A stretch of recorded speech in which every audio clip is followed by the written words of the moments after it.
So I got my block all cleaned up and prepped. Just got my pistons and rods all set up. I'm gonna start going into checking my piston ring gap. Lately, the rings they've been sending, the second ring's been about perfect. Usually run about 22 to 24 thousandths here. A little loose on that one. Go to my 24. That's good to go. So set that over on cylinder 1 and go right down the line.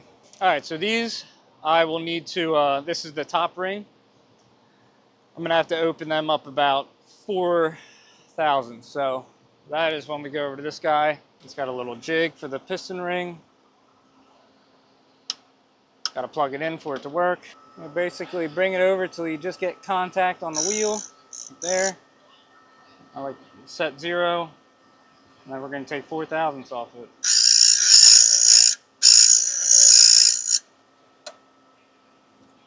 Deburr it. And go back and see where we're at.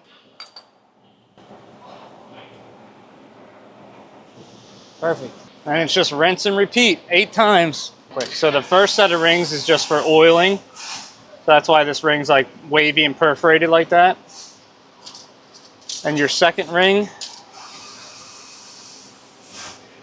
is your sealing ring, which basically works as a squeegee. It's going to keep all that oil out of the combustion chamber.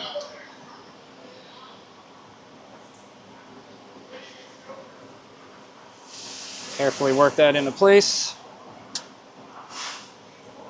And then your top ring is your compression ring, which essentially keeps all the compression out of the crankcase. Work that in. And that's it. So typically with the ring gap, if it's a naturally aspirated engine, it'll be a little bit tighter of a gap. For boosted, like we pretty much set all these up for boost because that's always the plan. We open that gap up a little bit.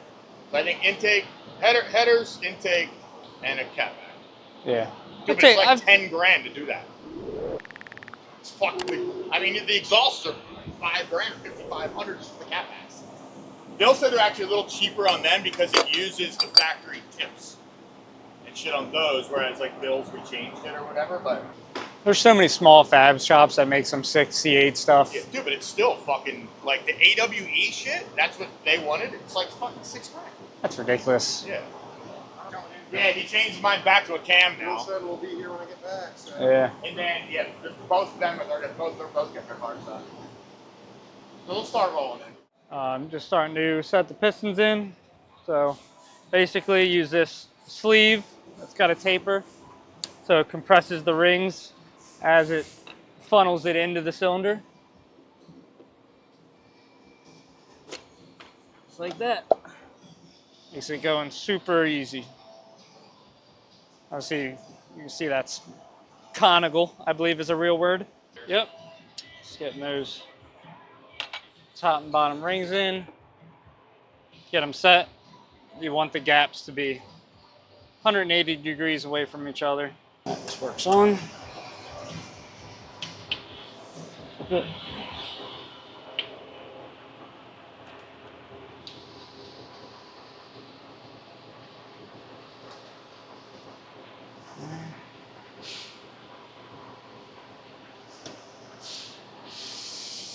I like to do 2 cylinders at a time, adjacent. I'll flip it, throw the bottom of the caps on.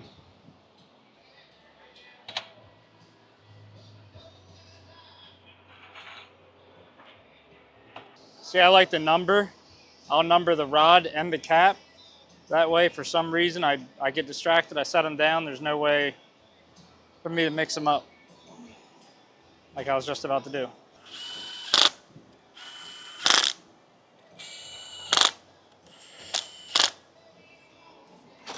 Another step I take every time I bolt 2 caps on, I'll go all the way around with it.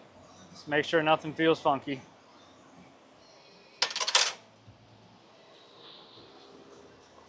Clean the crank journal.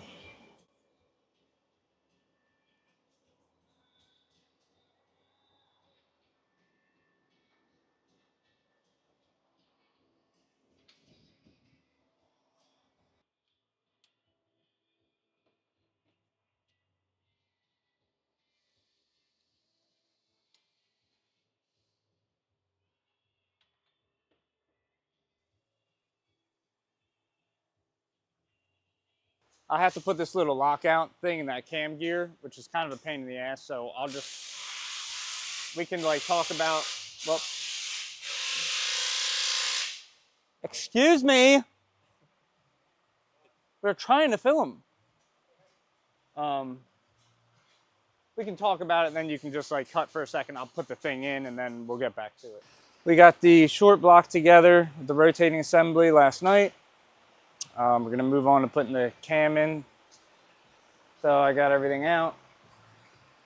Basically our camshaft, this one's getting our larger option for an LT. We use the K-Tech tensioner guide. You need to lock out your cam phaser with these BTR lockout blocks. We'll get that installed. OEM bolt to hold that phaser on. OEM timing chain, and it'll all go back together. All right.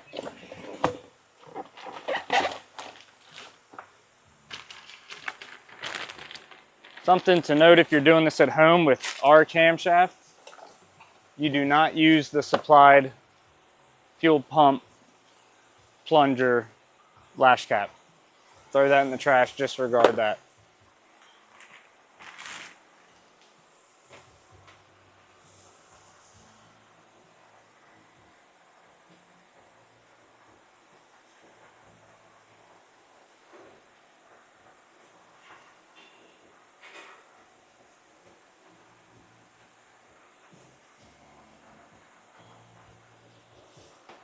Get that thing lubed up real good.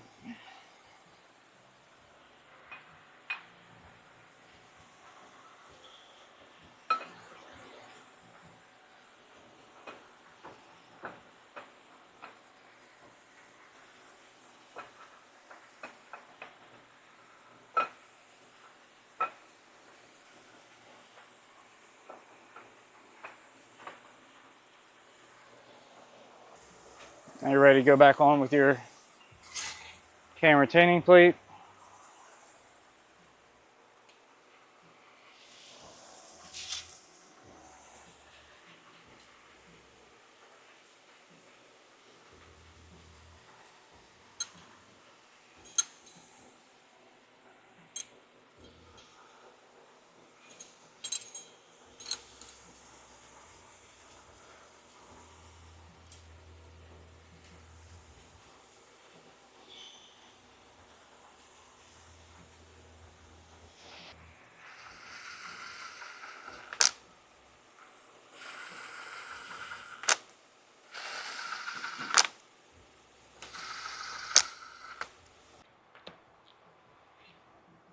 Anytime you're doing internal engine stuff,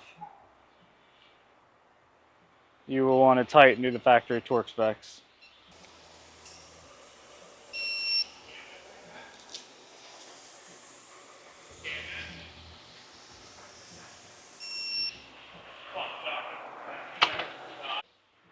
This is the K-Tech timing chain guide. So basically your stock one, I think I already tossed it, but the stock one just pulls right off the exact same way this one goes on. Slide it on and it'll snap into place like that.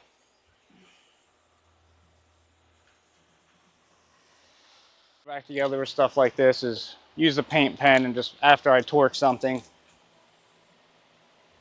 give it a little witness mark.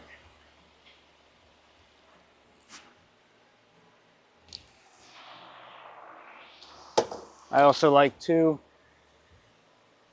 put a little paint pen on my timing marks. Just makes it a little bit quicker to reference. You want to take your new phaser bolt, use some sort of lube.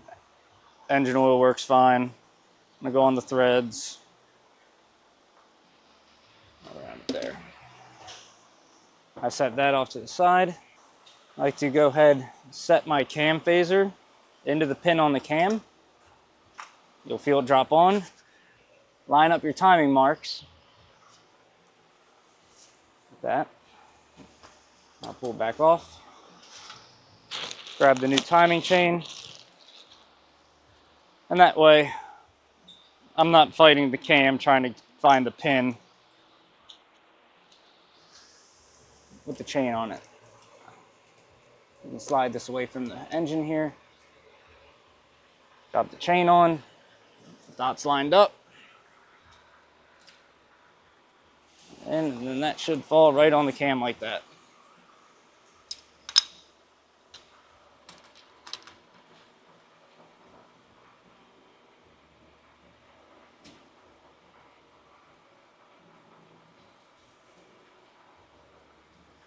Get this big bolt torqued to spec. And that's it for the cam install. So one of the easy ways to hold everything while you're getting that phaser bolt torqued, I like to just take 2 flywheel bolts or flex plate bolts, whatever you have, thread them back into the crank there, and it'll give you something to lock a pry bar into.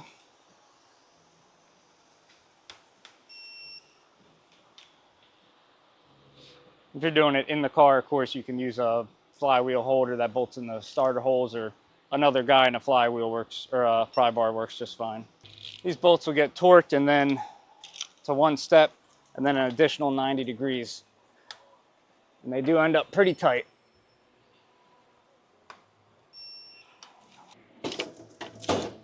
Last thing I like to do is go ahead for a final time,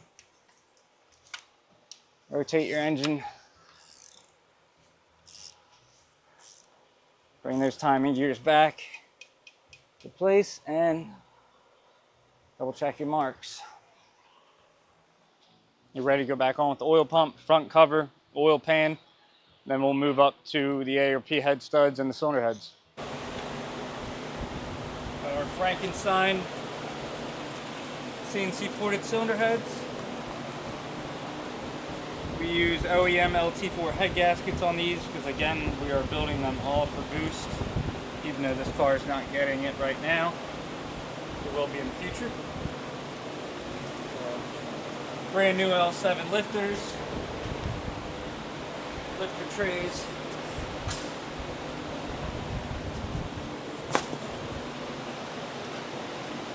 ARP head studs, of course. There they are. Next time I have a stock one, I'll show you. It'll be like, they're like super shitting castings. They're very rough. So they open it up and smooth it all out. Same with the exhaust. And then when you add lift, you make the camshaft bigger and it opens the valves further. That's when the heavier springs come into play. So, Gotcha.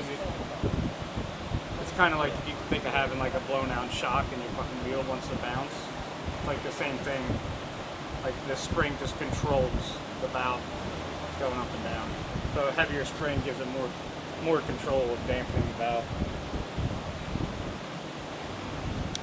Alright.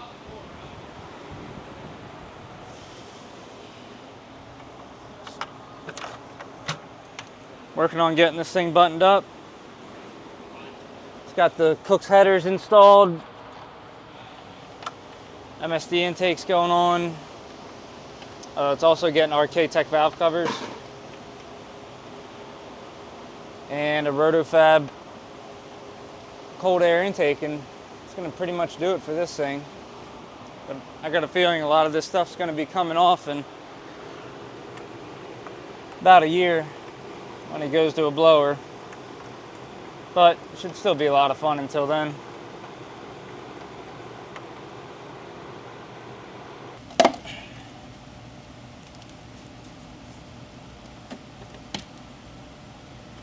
Booyah. All right, so what's left? Just the Gotta get the covers? coils. Yep, gotta get the coils on. Brackets, spark plug wires.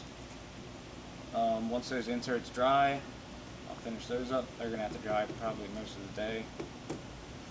That's it. We get ready to flash it, then we can move on. cool.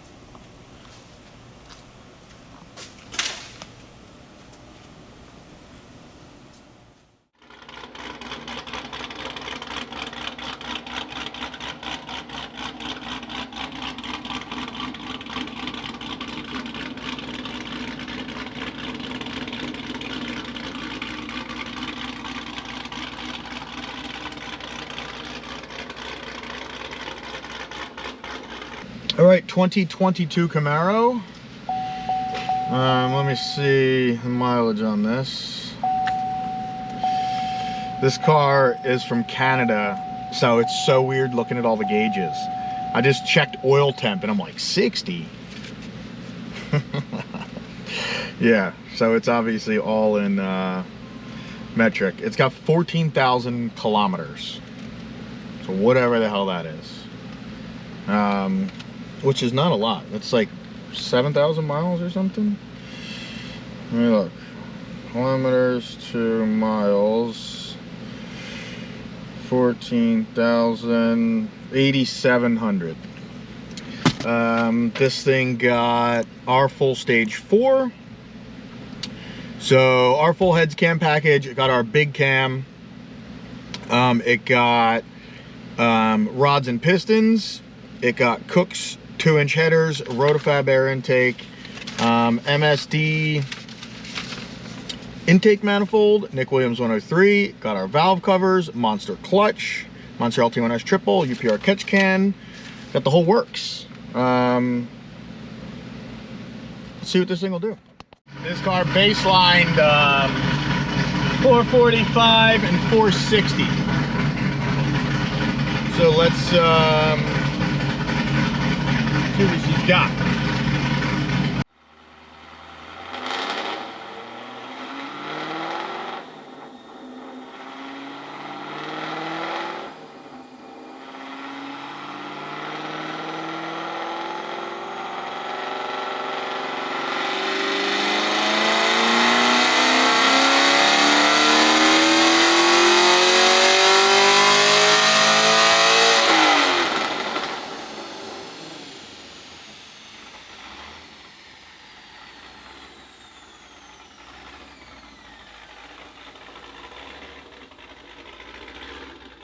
Dead clean. Air fuel's perfect. Timing's pretty good. Made 555, 461. This car's not getting the 85. He's from Canada and he's like, I don't even know if they have that shit up here. So it's gonna be straight 93. It is also blazing hot today. Like literally, like heat index is like 106 or something. It is warm. The last 3 days have been brutal. Thankfully, tomorrow is not supposed to be terrible.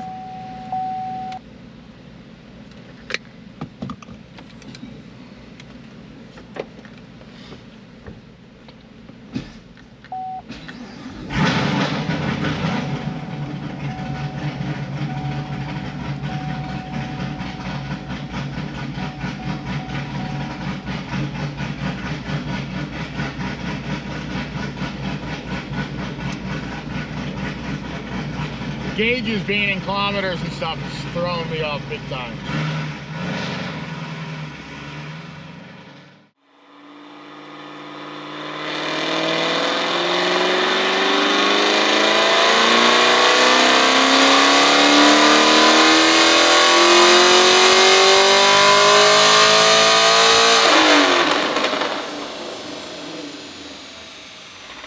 $561. 465.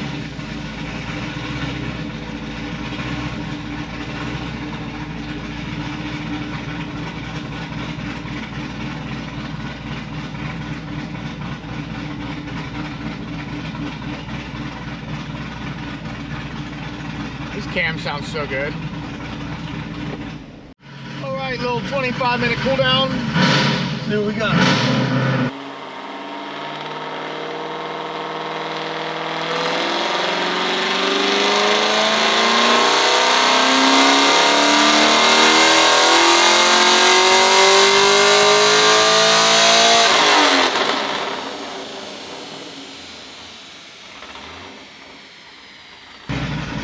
$562. I'm gonna make one more. I'm gonna do one more. I'm gonna do one more.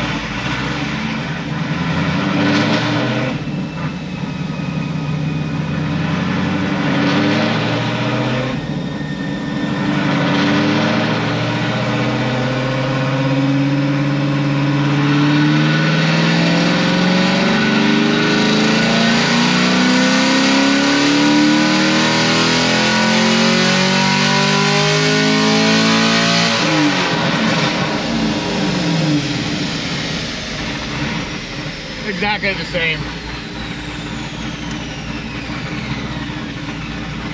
A little bit more torque.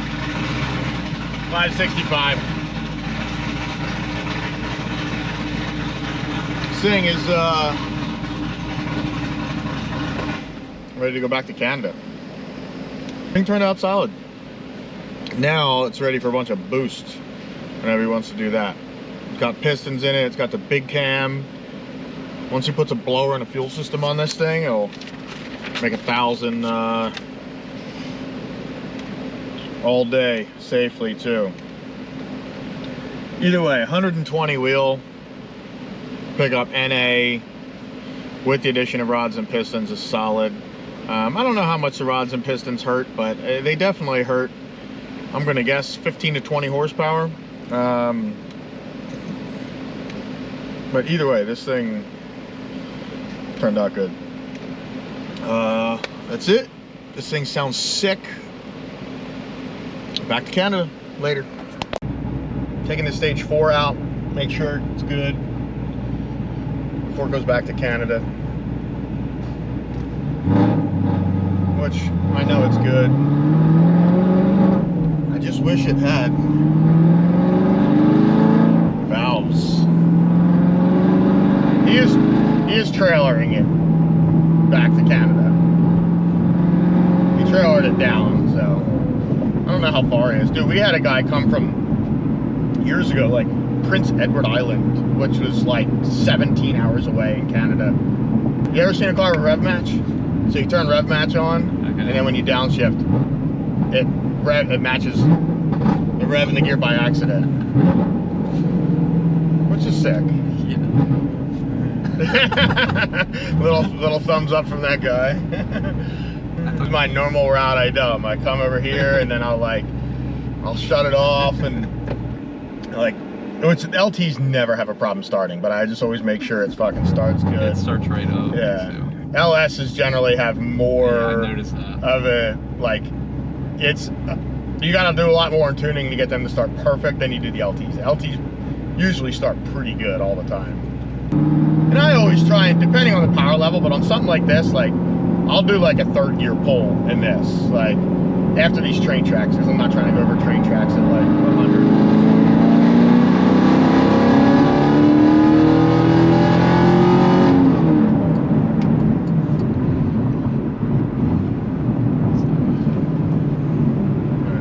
Making sure throttle stayed open the whole time, etc., which it did.